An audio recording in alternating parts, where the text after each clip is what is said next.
Olá, boa noite, 6 em ponto. Hoje é quinta-feira, dia 15 de fevereiro de 2024. Eu sou Sandra Pedrosa. Vamos aos destaques de hoje do TJ Minas Notícias, segunda edição. Banco terá que indenizar casal por falha em penhora de imóvel. Superior Tribunal de Justiça mantém condenação da Igreja Universal por demolir casarões históricos em Belo Horizonte. Ministro do STJ adota diretrizes destinadas a simplificar a linguagem em votos e decisões.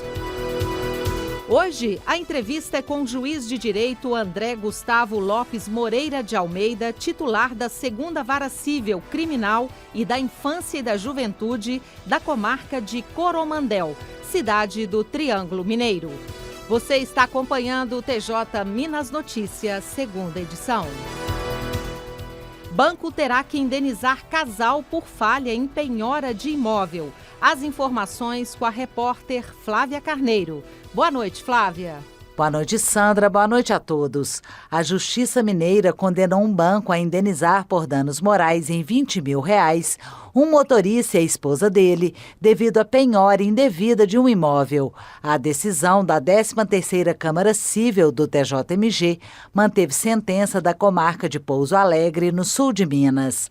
Segundo o processo, uma terceira pessoa com o mesmo nome do motorista estava na lista de devedores do banco que, por equívoco, penhorou o imóvel. O banco se defendeu argumentando que não houve prejuízo à parte, pois o engano foi detectado a tempo e o erro corrigido. Por isso, não havia razão para o casal alegar ter sofrido danos passíveis de indenização.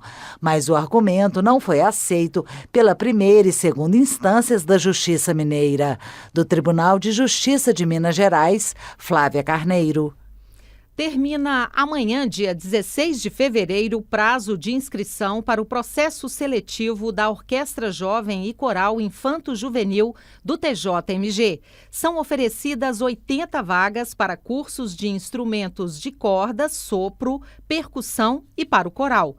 Podem ser inscritas crianças e jovens residentes em Belo Horizonte ou região metropolitana com idade entre 6 e 17 anos.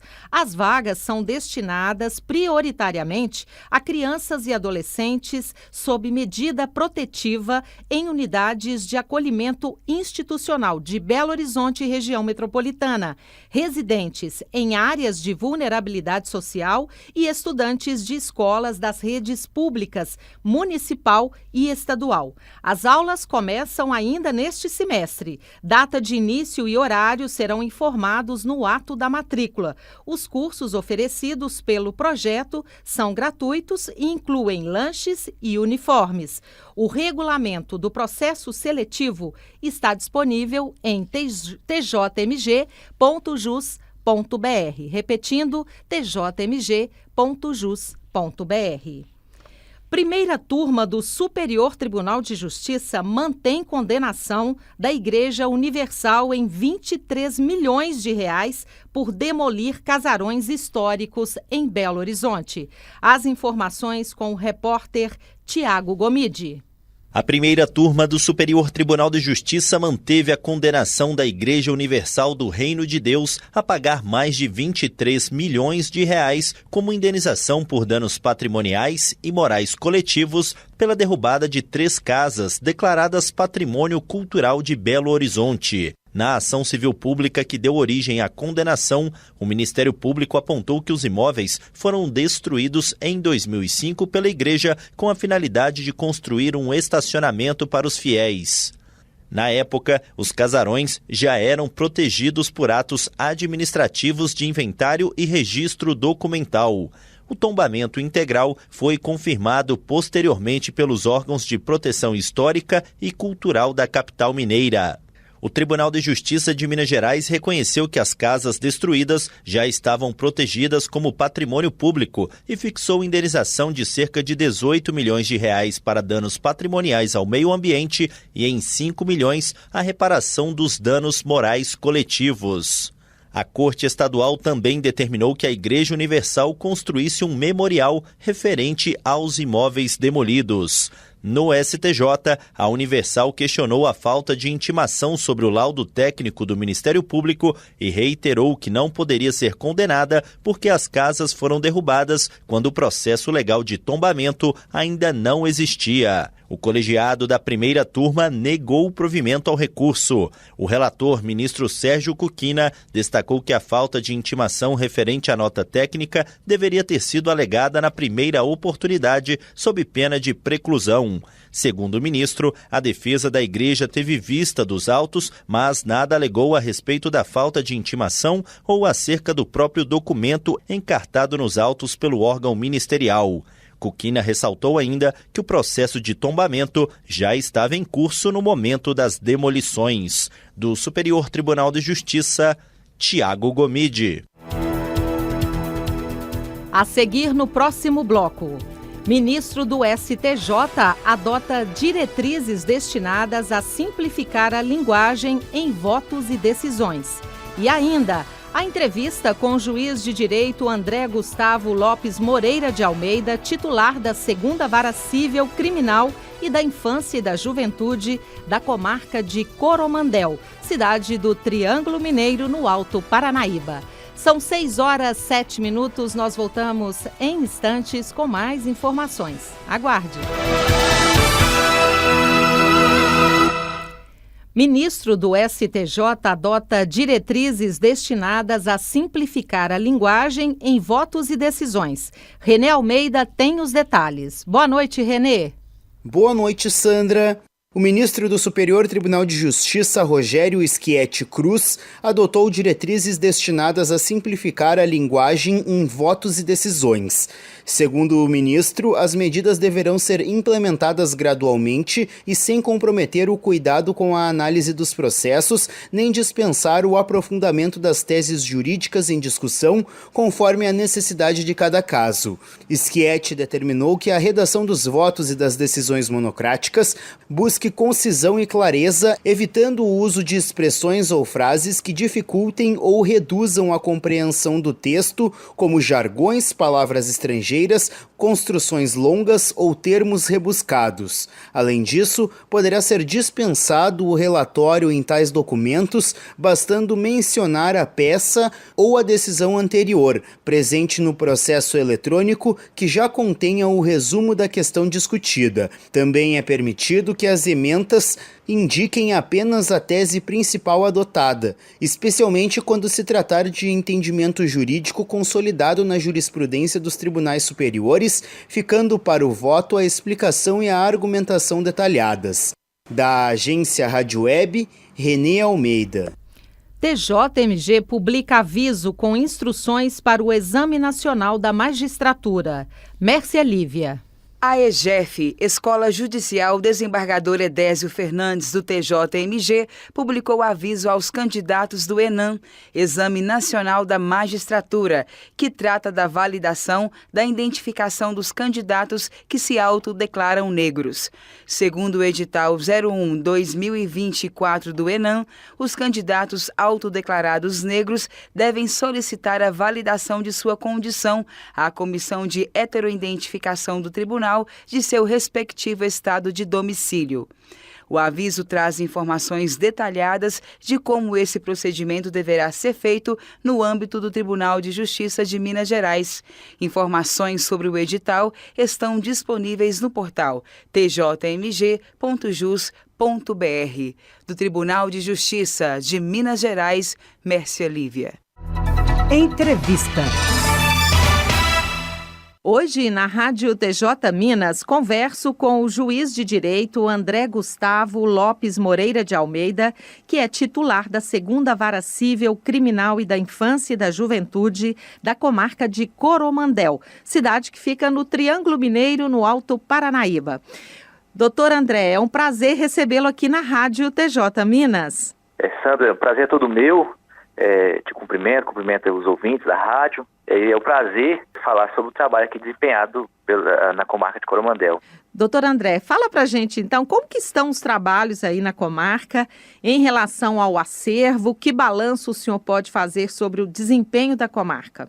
Eu passei a titularizar a comarca em novembro de 2022 e desde o início eu peguei uma equipe bastante dedicada, né, empenhada em reduzir e melhorar todos os indicadores aqui da comarca, cumprindo todas as metas do CNJ e as metas definidas pelo tribunal por meio da corregedoria. E nesse viés, nesse trabalho, nós sentamos e definimos algumas metas, né? Dentre elas, a redução considerável do acervo e principalmente a redução do número de processos conclusos. Quando eu cheguei na comarca, a segunda vara é uma vara nova, né? Eu sou o primeiro juiz titular da segunda vara. Havia um acervo muito grande de processos conclusos, de mais de 2.000 processos. Sim. E nós, mediante reuniões mensais com a gerente de secretaria, aqui com a assessoria, fomos trabalhando sempre com esse objetivo. Participamos também do DPE, né, que é a iniciativa do TJ, que também nos auxiliou a cumprir as metas do CNJ e reduzir o acervo. Pegamos o acervo com 6.169 processos e hoje estamos com um acervo de 5.001 processos. Né? E para esse ano de 2024 pretendemos reduzir ainda mais esse acervo, reduzir no mínimo mais 10% para chegar a 4.500 processos. Que ação, né, na comarca, doutor, o senhor tem realizado ou realizou, né, nesse período que o senhor está aí à frente da segunda vara e que pode destacar para a gente, compartilhar, né, algo assim até diferente que o senhor tem feito e que levou a esse desempenho? Eu sempre uso esse termo, não é um termo jurídico, mas eu gosto de falar assim do trabalho inteligente. A gente trabalha com a lista de ordem cronológica, mas uma lista inteligente. Eu falo que processo simples não pode ficar no gabinete, tem que já ser despachado assim que chega. Então, o primeiro, a gente faz uma tabela aqui de processos simples e processos complexos. Os simples são despachados sempre no mesmo dia ou no máximo no mesmo mês que são conclusos. E os mais complexos, a gente vai na tabela, na ordem cronológica. E isso facilita, porque o que é simples já bate e já sai. Né, tanto aqui quanto na secretaria. Então, o acervo reduz, porque o que é simples não fica no acervo muito tempo. Então, o primeiro ponto é esse. O segundo ponto, as reuniões mensais, reuniões de gestão, o DPE, foram as ações que nós tivemos aqui para reduzir esse acervo. O senhor pode falar sobre o Sejusc, a experiência aí da comarca? O Sejusc também tem uma participação muito importante nessa questão, porque nós, também em reuniões com a servidora responsável lá, priorizamos muito a questão da autocomposição. E os índices de autocomposição melhoraram, tanto no civil, mas também no crime, na parte criminal, as transações penais e os acordos criminais, as composições civis, aumentaram de forma relevante, com esse trabalho de conscientização, tanto do servidor, da importância de perder, entre aspas, um tempo maior na audiência para efetivação da conciliação. Então, o Sejusc tem uma importância muito grande nesse trabalho de redução de acervo e de conclusão também. E para a gente finalizar, eu gostaria que o senhor falasse como é que é estar à frente da comarca de Coromandel, nesse período que o senhor está aí. É uma honra vir para Coromandel, porque eu peguei uma equipe muito engajada. Desde o primeiro dia, quando eu cheguei, a equipe, e fixei as metas, conversando com a equipe, com a gerente, a equipe abraçou e falou que queria, né?